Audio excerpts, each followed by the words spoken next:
Good morning, YouTubes. Uh,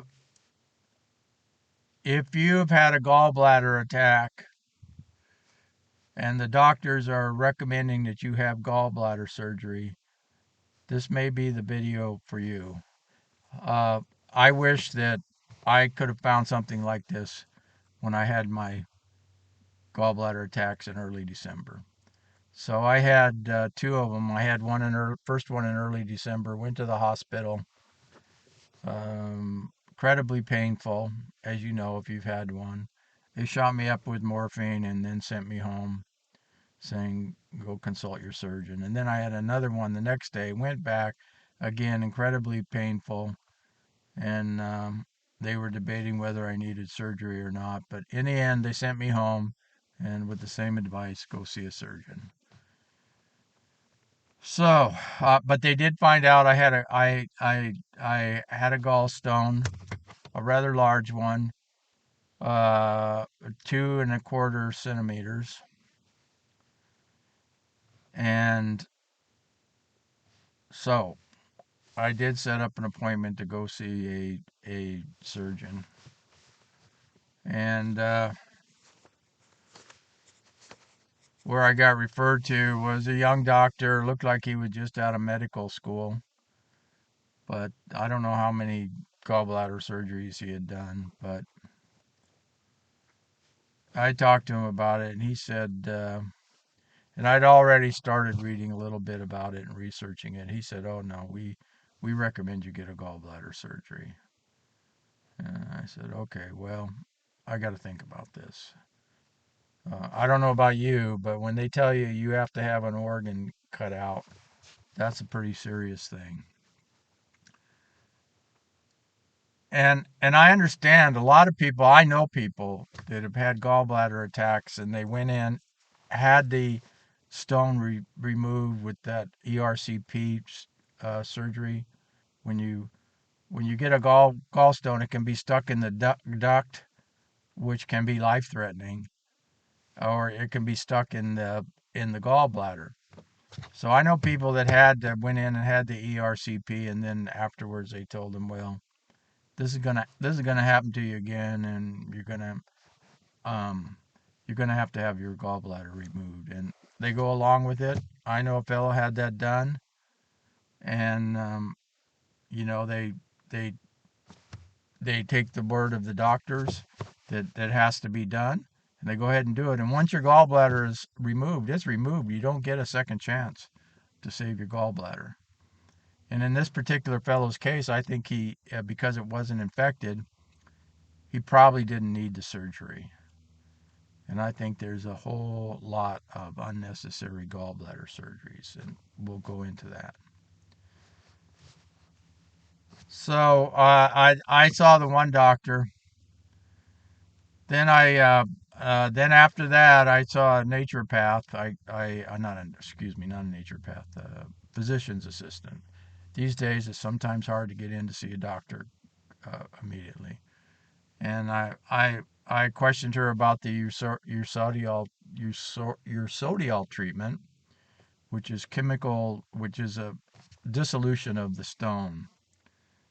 And I was trying to get a prescription. I was able to get a prescription of a temporary prescription online, which you can do if you search around. You'll find places that will prescribe it for you in the United States. I don't know anything about other countries. I don't know where you're watching this.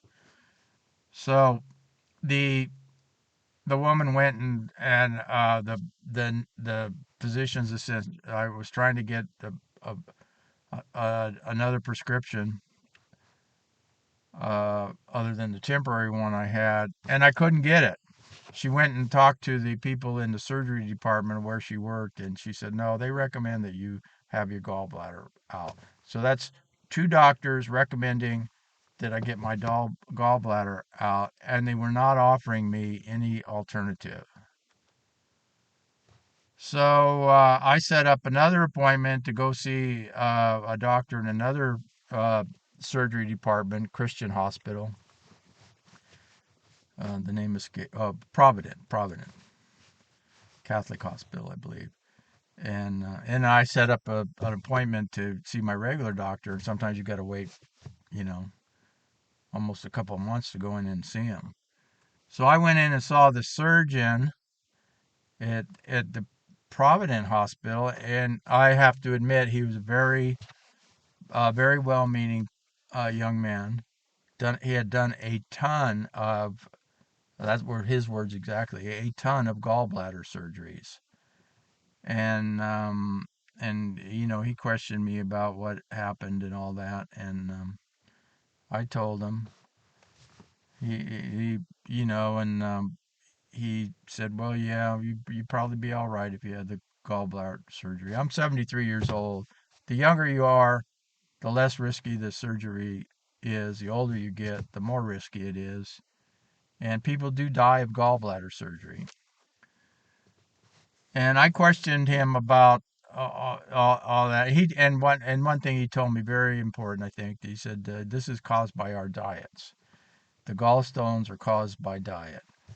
And there's a very large number of people in the United States that have gallstones that are asymptomatic, they call it, and they don't recommend you do anything if you have asymptomatic gallstones. And only when you have a gallbladder attack, then they recommend, for the most part, that you have it taken out. And in some cases, it's very necessary. It could be life-threatening. If your gallbladder is infected, you probably do need gallbladder surgery. But mine wasn't. My gallbladder was not infected.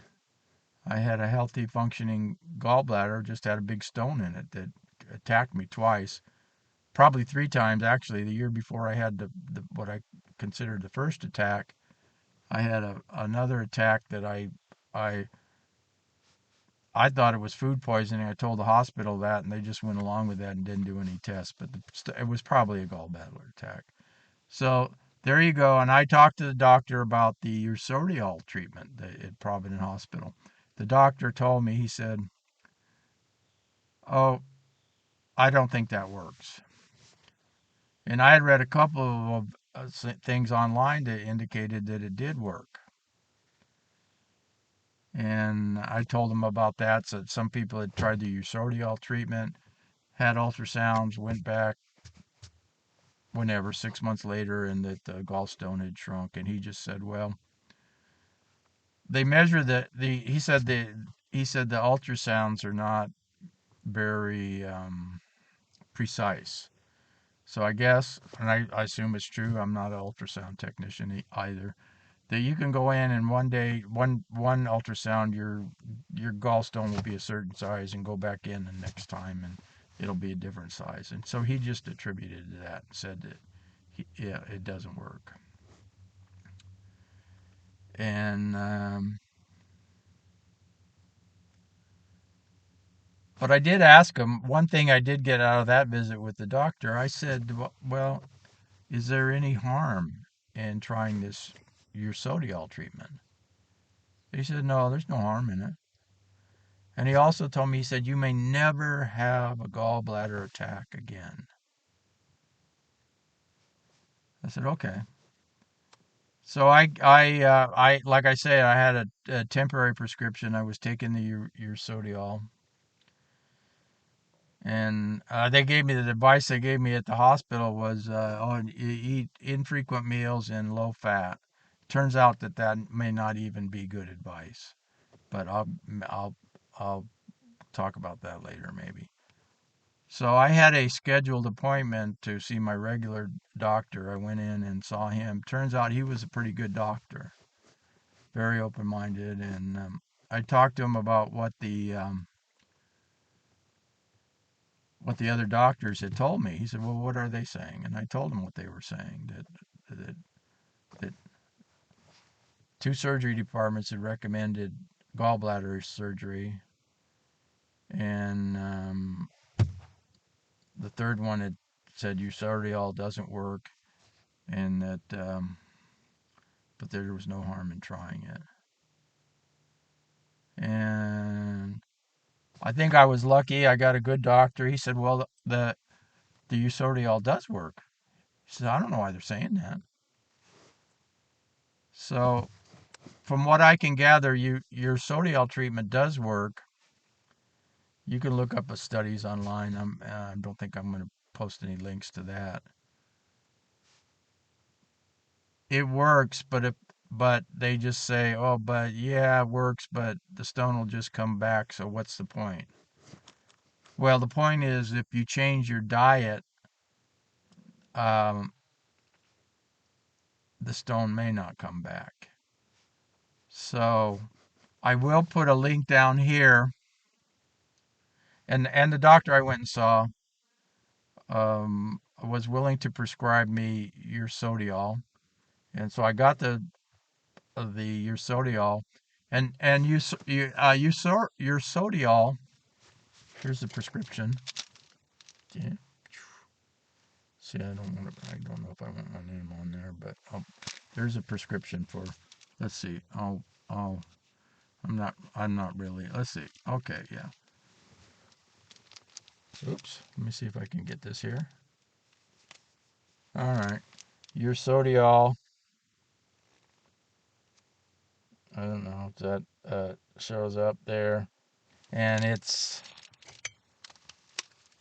the optimal dose. And I got different advice. The physician's assistant told me 600 milligrams daily. I looked up a study online. There's a study that says the most effective dose is 900 milligrams daily, and that's what the other doctor, the last doctor I saw, prescribed that, and that's what I've been taking. 300 milligrams of your sodiol 3 times a day, and really I've been taking this since about Christmas time of last year, and the doctor prescribed it, and I've been, as I said, and I've been taking it. My Let me gather my thoughts here, where I'm going. Oh, okay, yes, and yes, he agreed that the Ursodiol works. So since that time, I had another point I was going to make. Oh yeah, the first doctor I saw. The first doctor I saw, when I asked him about Ursodiol, he just said, "Oh, that's very expensive," as if going into the hospital and having your gallbladder is not an expensive operation. It's a very, I have Medicare, so, and supplemental insurance, so I wouldn't have paid anything, but still, it's a very expensive operation. And you come out of it, you don't have a gallbladder, and and yeah, some people function normally without it, but other people don't. They continue to have gallbladder pain, etc., etc. So uh, that's about where it stands. The last doctor I said, he said, well, I got a doctor friend. He says one of my friends is also a doctor. He says the only requirement to have your gallbladder out is to have one. So he was quite aware that there's a lot of unnecessary gallbladder surgeries going on. I'm going to put a link down here in in the description from a doctor who used to perform gallbladder surgeries, and he talks about what he was taught and then how he came to realize that the ursodiol will shrink a stone, and he believes that that should be the first line of treatment. As long as you're not in a life-threatening situation, as long as your gallbladder is not infected, and mine wasn't on either one of those counts. So, and a change of diet is also needed. So, I know I'm rambling a little bit, but I'm just trying to tell you what I had to go through. And I had a very I had a I had a very strong knowing, intuition, if you want to call it, when I went to the first doctor. Like, no, no, don't do this, don't do this. And my experience in life is if you have a very strong knowing or intuition about something, you're you're you're you're you're better off listening to that than ignoring it. And that's what I did. So here it is. It's this is May 14th. I had uh my first diagnosed gallbladder attack in early December. So that's let's see, uh, January, February, March, April, May. That's okay. That's 5 months. 5 months have passed, and I have not had another gallbladder attack. Yes, I have changed my diet some, and I am taking the ursodeol, and so far so good. Now I was going to just wait to make this video until I have ultrasound scheduled for, I believe it was in about 9 months post attack, to see the size of the stone that I have at that time, to see what progress there has been in dissolving it. And I was just going to wait and not post anything, make no YouTube video about it until I get the results of the ultrasound, and and so I could report that. But I've had second thoughts about that because every day there are people, and you may be one of them, who have a gallbladder attack, and they they they go in, and the doctors tell them, yes, yes, you need to have your gallbladder removed, and people have a lot of faith in the medical system that they're telling them the right thing, and it may not be the right thing. It may be, it may not be. And instead of waiting, because like the friend that I know that had his told that the doctors told him to remove his gallbladder, he went ahead and did it, thinking that they know what they're talking about. He doesn't get a second chance to have his gallbladder back. So I think in the interest of good health, it's best to make this video, even though I have not had the results of the ultrasound. And when I do, I'll post that. And I've looked at all the studies online. You can look at them too. It can take a long time to um, dissolve a gallstone. It can take a couple of years. But hey, I'm not having any attacks. I'm willing. I'm willing to wait. I'm willing to take the ursodeol for a couple of years.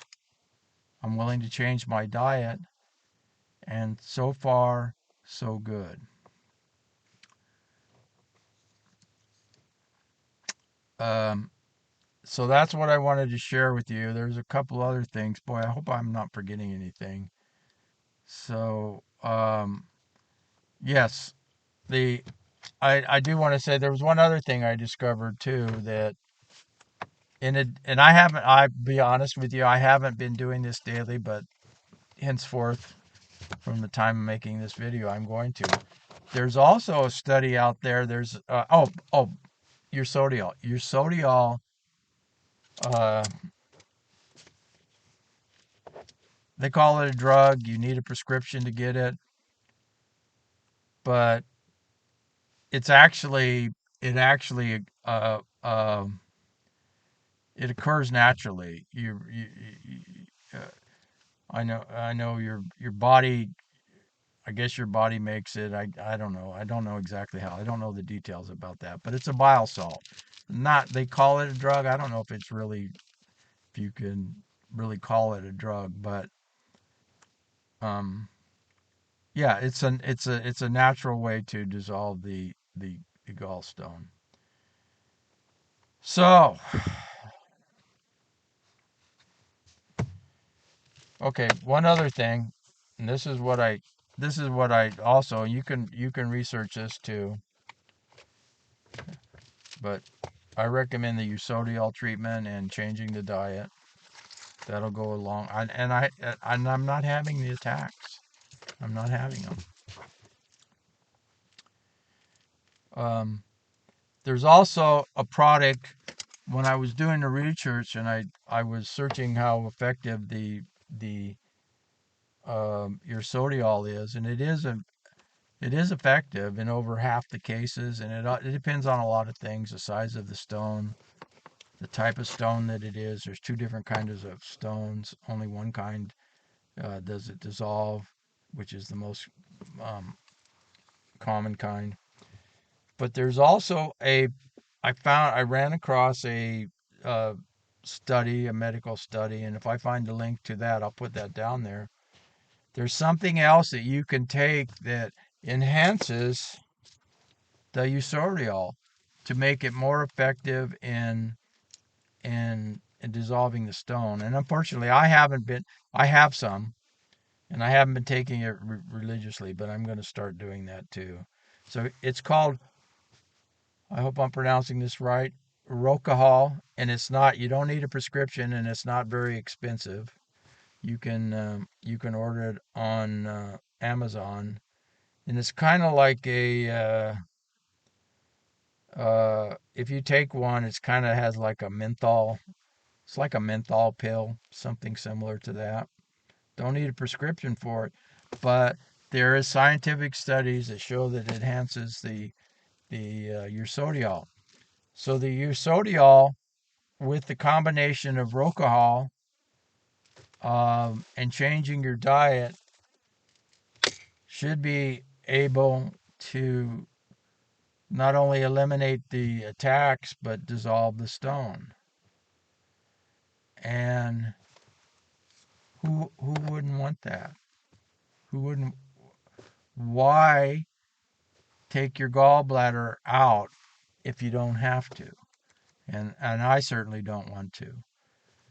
So that's about all I have to say. I wanted to put this video out, and I wanted to put it out before I have the results of the ultrasound, because if you've been told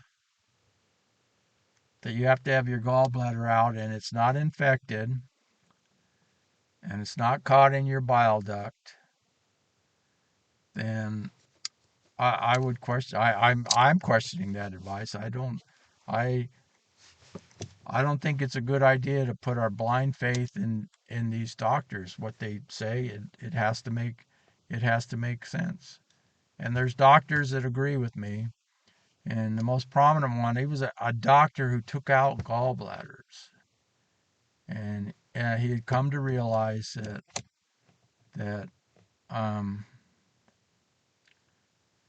that that should not be the first line of treatment.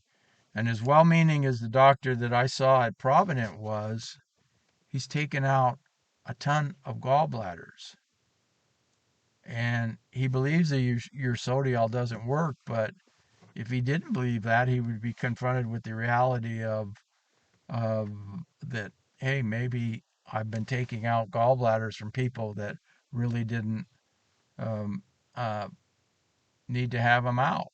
And I'm not saying he isn't well-meaning at all, but I just think that, you know, I guess it's human nature to not want to face up to mistakes you may have been making, merely because you've been taught wrong. So, anyhow, that's it. I hope you find some value in it. And if you want to know how this saga ends out, I mean, I'm eventually going to have an ultrasound, and I'll be able to report to you the size of the stone, if it's disappeared or if it's just shrunk. And I'm going to stay the course. It's working for me now. I haven't had a further gallbladder attack, and I'm not experiencing any side effects from the ursodeol to speak of, although I guess some people do get headaches or whatever. But it seems like a much more viable alternative than having an organ removed. And the fact of the matter is, even though gallbladder is um,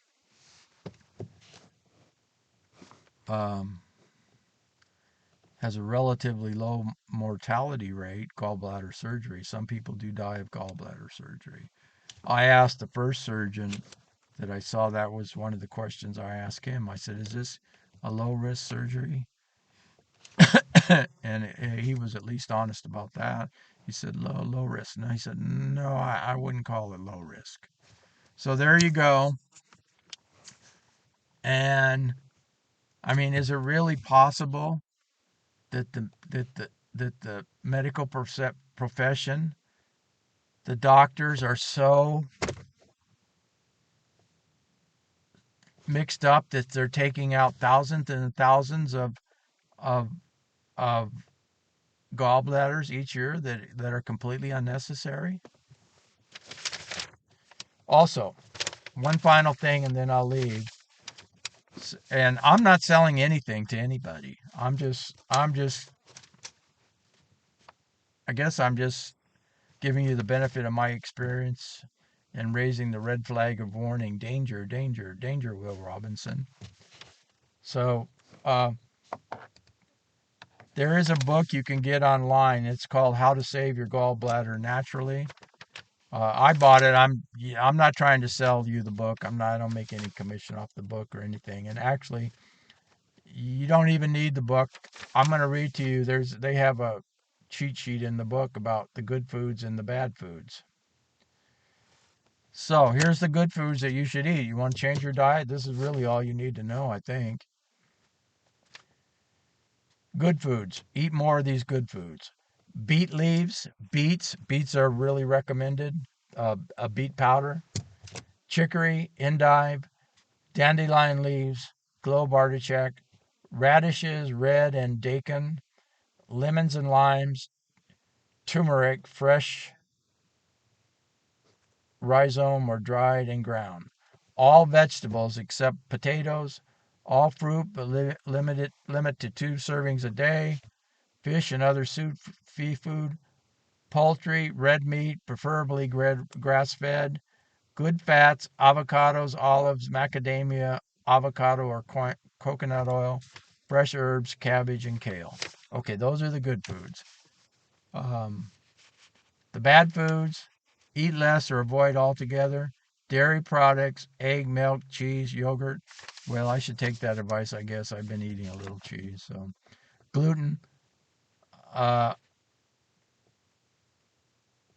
I don't know what that means actually. Gluten, wheat, rye, oats, barley, split.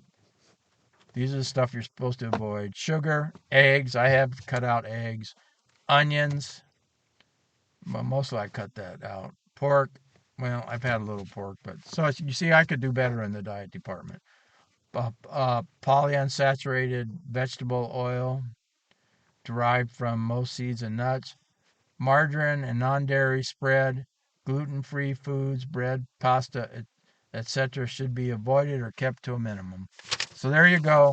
That's what you need to know about diet. Again, the name of the book is How to Save Your Gallbladder Naturally. So this has ended up, I'm at 28 minutes and 52 seconds. This ended up being almost a half-hour video. I'm sorry I didn't make it to be that long, but I wanted to give you all the information. And I'm going to review this, and if I think it's acceptable, I'll just post it. And I really do hope you find some value in it. And I wish that all that information would have been in one place when I was searching for what to do. And all I can tell you at this point is so far, so good. God bless.